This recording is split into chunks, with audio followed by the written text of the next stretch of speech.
Salut tout le monde! Alors aujourd'hui, j'ai reçu Star Realms Frontières. Alors, Star Realms, c'est pas un jeu qui m'est inconnu, hein. Je ne l'ai pas en jeu de cartes. J'y ai beaucoup joué en version tablette et PC. D'ailleurs, si vous allez voir les premières vidéos de la chaîne, datent il y a très très longtemps. C'est moi qui fais du Star Realms, alors avec mon niveau tout pourri, hein. J'ai pas forcément mon niveau. Je pense que le peu de niveau que j'avais, je l'ai perdu depuis que j'y ai pas forcément rejoué. Mais Star je ne l'avais pas comme ça parce que je ne peux pas forcément y jouer solo.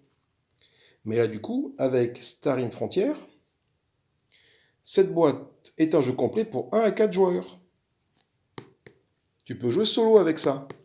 Et ça, c'est plutôt cool. Voilà. Et du coup, bah après, tu rajoutes des extensions en fait là-dessus, puis tu t'enrichis comme dans n'importe quel jeu Star Realms, hein, tu enrichis tes decks, quoi, avec de nouvelles extensions, de nouvelles façons de jouer. Mais celui-là, le Frontier, te permet de jouer solo. Et ça, c'est plutôt bien. Et ça, c'est cool. En termes de taille de boîte, on est sur du Tiny Epic, à peu près, en termes de... Voilà, c'est tout petit, hein. Donc tu peux le prendre en voyage sans trop de problèmes. Donc qu'est-ce que j'avais vu? Bon, ça a plein de... Voilà. Plein de récompenses, voilà. Donc effectivement, c'est un jeu récent, en 2014, hein, voilà. Enfin, en tout cas, le Star Realms, c'est pas le Frontier.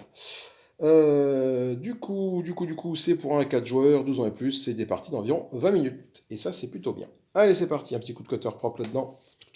Oh, pas là, ici, parce que sinon j'ai mis la boîte. Là, dans l'angle plutôt, là. Voilà, tac.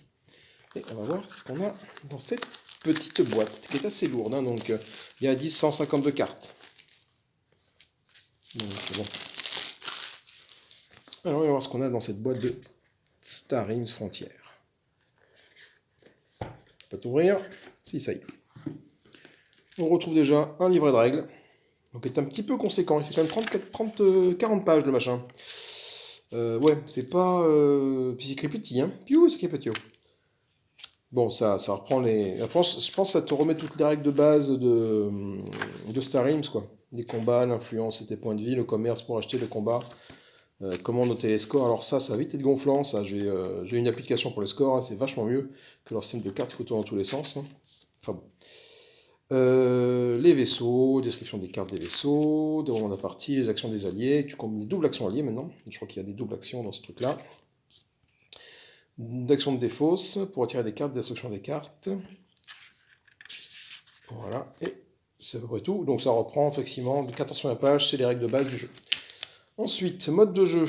Ça parle de Star Realms, voilà, le mode de jeu Star Realms que tu peux mettre avec le jeu Star Realms Colony War.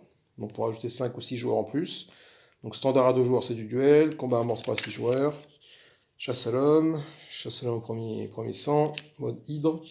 Mode empereur. Donc on a déjà 1, 2, 3, 4, 5.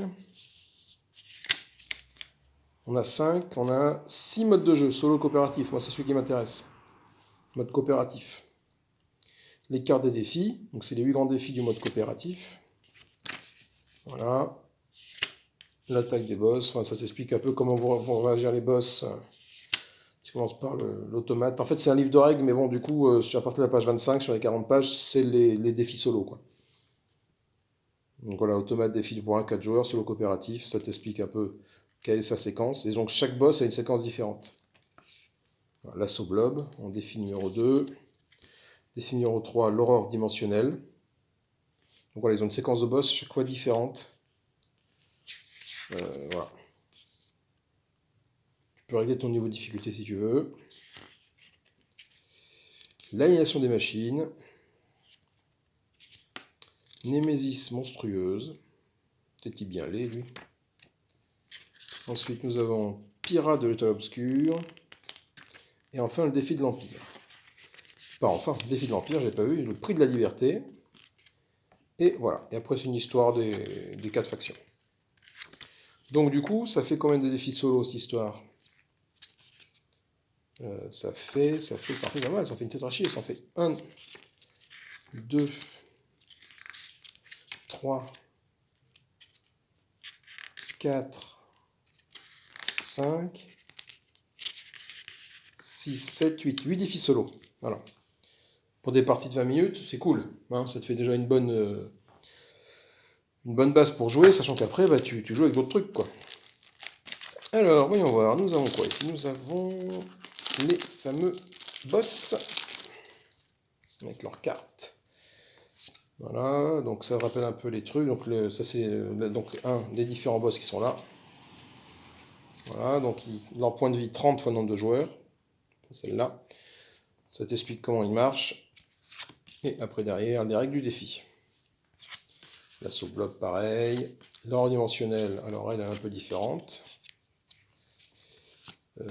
Pourquoi il est où l'ordre dimensionnel? Je ne l'ai pas vu. Bon, bah, faut voir. Après, il faut lire sa façon de jouer. Effectivement, déjà, sur cette carte-là, tu constates qu'il n'y a pas de point de vie. Donc, c'est qu'il y aura une façon très particulière de jouer. L'aliénation des machines, la némésis monstrueuse, le pirate de l'état obscur,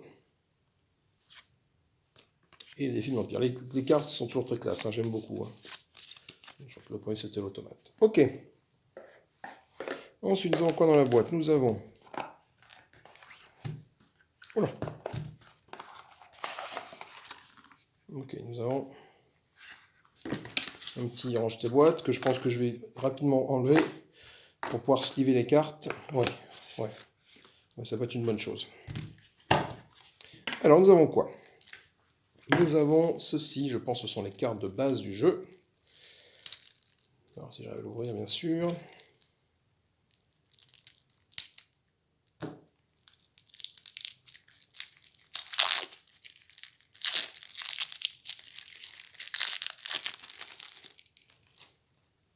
Ok, donc ceux qui ont Star Rail vont pas être trop dépaysés. Donc là, c'est la gestion des points de vie de nos joueurs. Joueur jaune, joueur rouge, joueur vert, joueur bleu. Et puis du coup, bah, les paiements des points de vie. Donc tu consommes tes points de vie, tu les gères, je pense, comme ça. Donc là, ça va de 0 à 9. Et là, tu pars de chaque côté 0, 10, 20, 30, 40. Hop, jusqu'à 70, jusqu'à 80 ou plus. 80 ou plus, voilà. Et après, tu descends comme ça. Là, si tu te mets, je sais pas, genre tu te mets là, t'as 45 points de vie, quoi. Tu pars de là à 49, tu descends, tac, tac, tac, tac, tac, là, tu arrives à 40, hop. Du coup, 30, tu mets ta feuille comme ça, 39, et tu descends. Ok, donc ça... Mais bon, comme je vous dis, ça, bon, je pense qu'une application sur le téléphone peut être aussi efficace. Ensuite, nous avons les cartes de base, les éclaireurs, donc qui te produisent un d'économie quand tu les joues. Voilà, donc on a une palanquée. Ça sont tous les fameux éclaireurs. Donc bien connus, hein, c'est les mêmes que Star Realms, hein, tout pareil, il n'y a pas de torsiduction, c'est le même dos de toute façon. Forcément, tu peux mélanger les extensions entre elles, donc il ne faut pas que les dos soient différents. Voilà, donc ils produisent un d'économie. Ensuite, nous avons les Vipers ici, quelques Vipers, pas tous. Et quand tu les joues, te mettent un point d'attaque que tu peux dépenser sur tes adversaires. Ensuite, nous allons voir ce petit paquet-ci.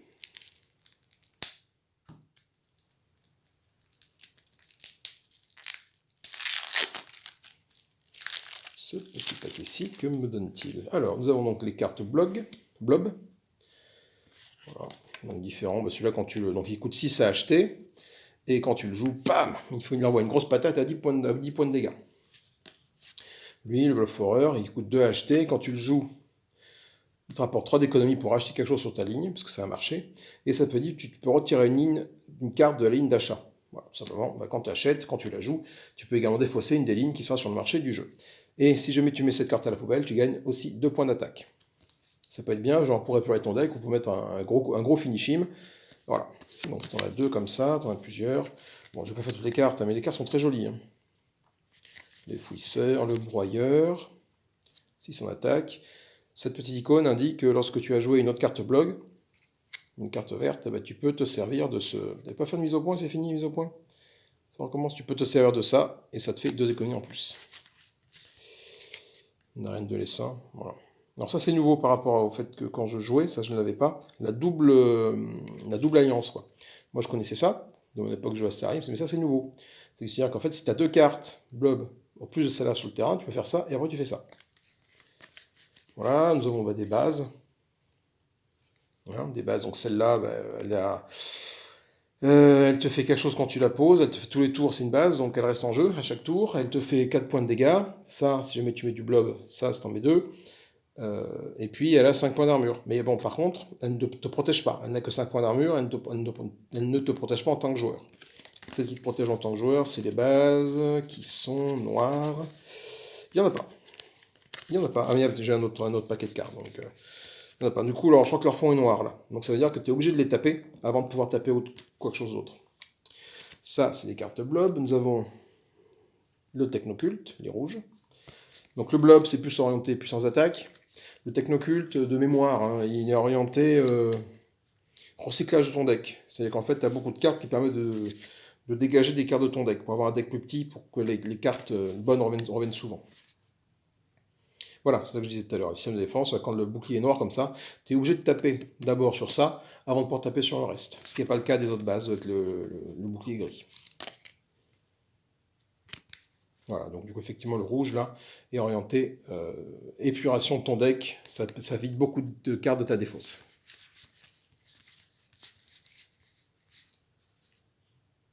Très chouette. Ensuite, nous avons... J'aime beaucoup cet empire, l'Empire Galactique. Lui, il est basé sur la pioche de cartes. La pioche de cartes et, de mémoire, la défausse chez l'adversaire. C'est-à-dire qu'en fait, tu as, alors je crois que c'est 6 cartes, 7 cartes en main, 6 cartes en main par défaut. Et alors de mémoire, avec l'Empire Galactique, en fait, son effet, ça va être d'aller diminuer au maximum la main de l'adversaire. C'est-à-dire que de 7 cartes, imaginons que tu joues ces deux cartes, toi, sur le terrain, et ben, l'adversaire va défausser une carte, puis une autre carte. Donc du coup, de ces 7 cartes en main, il n'a plus que 5 cartes. Donc ce qui diminue ses possibilités d'action pour les tours suivants. Voilà. Hop. Attendez, tac, on va voir le dernier paquet.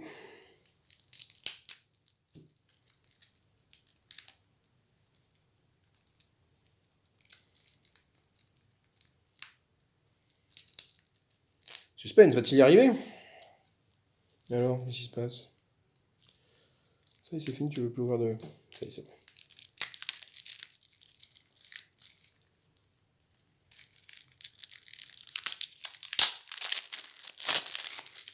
Typiquement un jeu que je peux amener en voyage, quoi. La boîte n'est pas grande du tout, c'est solo, c'est très bien. Donc, toujours nos amis les jaunes, là. Piocher une carte, puis défausser une carte, etc., etc. Le marteleur, voilà. Les gros vaisseaux, piocher deux cartes. Et des bases, voilà.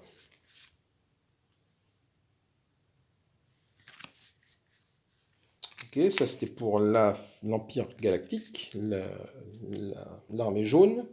Donc les blobs, c'est la destruction. Le rouge, on épure son deck. Le jaune, on va vider la main de l'adversaire. Et enfin, les bleus. Donc entre autres, parce qu'il n'y a pas que les bleus, il y a aussi ça à la fin. Et enfin, les bleus qui sont là. Et les bleus, ils sont basés sur le soin. Voilà. Les cartes bleues te permettent de te soigner, de récupérer des points de vie. Des points d'influence, pardon, pas les points, des points d'influence. Donc voilà, donc on a des gros vaisseaux. Donc lui, il attaque et il soigne en même temps. Et si jamais je joue un autre vaisseau de la Fédération de Commerce, il fait ça en plus. Donc potentiellement, imaginons que j'ai fait... je joue ces deux cartes-là au même tour. Là, je vais gagner quoi? Je vais gagner 2 d'économie, je me soigne de 2. Je attaque de 5, je soigne de 4. Donc j'ai un soin de 6. Mais en plus, vu que j'ai joué cette carte-là, ça s'active. Du coup, je vais attaquer à 5, 6, 7. Et je vais me soigner à 4, et 4, et 2, 6 et 2, 8. Voilà. Ce qui n'est pas rien. Voilà. Pour différentes cartes. Un portail. Voilà. Faites directement la question du base d'un vaisseau dans le coup et de moins de 6, c'est placé là au sommet de votre deck. Donc il y a des cartes avec des effets comme ça.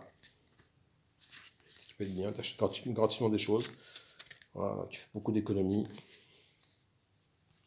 Tous les tours, tu gagnes 2 d'économies avec cette base-là, les marchands ambulants, etc.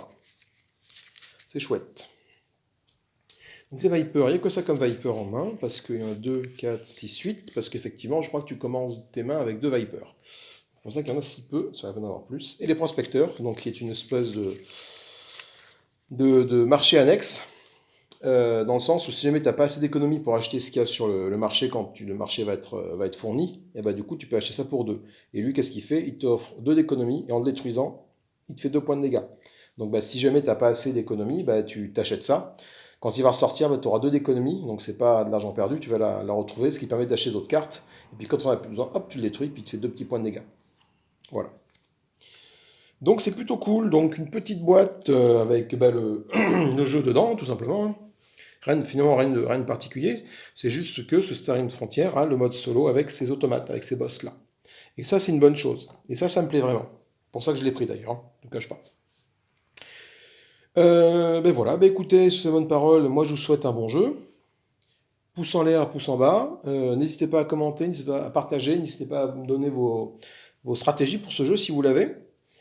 Ça fait toujours plaisir. Ça fait longtemps que j'y ai pas joué, donc je suis un petit peu rouillé. Il va falloir que je m'y remette. Mais bon, les concepts de base restent les mêmes. Il y a juste cette notion de boss, de gestion de boss, d'intelligence artificielle à gérer. Donc bon, ça devrait se passer sans trop de problèmes. Je ferai une partie dès que je pourrai, parce que les parties sont courtes et ça c'est cool. Ben voilà, écoutez, moi je vous fais des bisous. N'hésitez pas à commenter, j'ai déjà dit. N'hésitez pas à liker, j'ai déjà dit. Abonnez-vous, c'est important, ça fait plaisir. Ça donne de la visibilité à la chaîne et c'est cool. Et puis écoutez, moi c'est bonne parole, je vous fais des gros bisous et je vous dis à plus tard pour une partie, pour une ouverture de boîte. J'attends prochainement Cartographers. J'ai reçu un message, un avis de passage Chronopost. Donc je le suspecte fortement de m'attendre à mon point de relais Chronopost. Donc j'irai le chercher dès que j'aurai fini cette vidéo là. Je pense que j'irai me précipiter chez Chronopost pour aller voir ce qui m'attend là-bas. C'est voilà. Et puis voilà. Je vous fais des bisous, amusez-vous bien, jouez bien, et à plus tard. Salut, salut.